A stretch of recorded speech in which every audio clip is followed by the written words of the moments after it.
আমরা যখন আমাদের ফেভারিট গান বা মিউজিক শুনি, আমাদের এমন কি হয় যার জন্য আমাদের মুড ভালো হয়ে যায় বা রিল্যাক্স ফিল হয়? আসলে ফেভারিট গান শোনার সময় প্রত্যেকটা রিদম বা বিটের মোমেন্ট আমরা মনে মনে প্রেডিক্ট করতে শুরু করে দিই, যেটা আসলে আমাদের ব্রেন করে।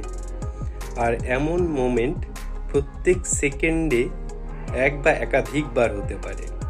আমরা যদি কিছু প্রেডিক্ট করে পরবর্তীতে সেটা মিলে যায়, সেটা কিন্তু আমাদের ভালো লাগে। ঠিক সেমভাবে আমাদের ফেভারিট গান শোনার সময় প্রত্যেকটা বিটের মোমেন্ট আমরা প্রেডিক্ট করি এবং পরবর্তীতেই সেটা মিলে যায়।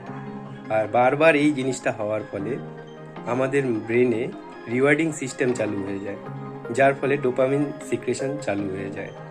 আর এই ডোপামিন কেমিক্যাল আমাদের মুড, মুভমেন্ট, মোটিভেশন এইসবকে খুব ভালোভাবে এনহ্যান্স করতে পারে, যার ফলে গান শুনলে আমাদের মুড ভালো হয়ে যায়। আর গানের সাথে আমাদের মুডের সম্পর্ক বিস্তারিতভাবে জানতে চাইলে প্লিজ কমেন্ট করবেন। ধন্যবাদ।